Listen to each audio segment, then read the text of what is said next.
Azərbaycan Milli Konservatoriyası təşəkkül tapdığı dövrdən etibarən burada bəstəkarlıq ixtisası mövcud olub. Bir çox istedadlı gənc bəstəkarlar da məhz bu ali təhsil ocağından məzun olublar. Bu il həmin ixtisas üzrə təhsil alan tələbələr bəstələdikləri əsərlərdən ibarət geniş hesabat konserti ilə ilk dəfə çıxış etdilər.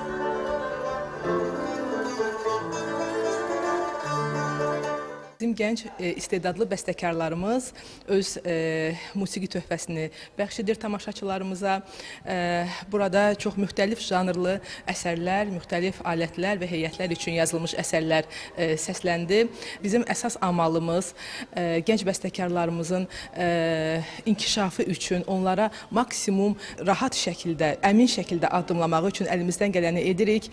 Bəstəkar Piki Axundova, Tamilla Əsədova və Cəlal Abbasovun müəllimlik etdiyi və bəstəkarlığın sirlərini bölüşdüyü gənclər əsərləri böyük məsuliyyətlə ifa edirlər.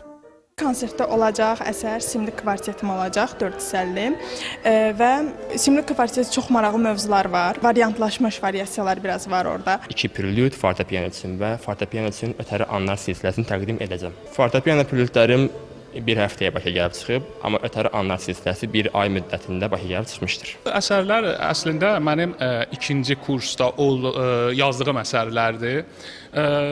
Biraz ifa imkanları təbii ki, biz yuxarı kurslara getdikcə simfonik əsərlər başlanır yazılmağa. Amma bu əsərlər daha rahatdır, sadə və məşqi də az zaman aparır belə konsertlər üçün. 2 fortepiano üçün 2 prelüd də var məndə, piyes tərzində təxminən.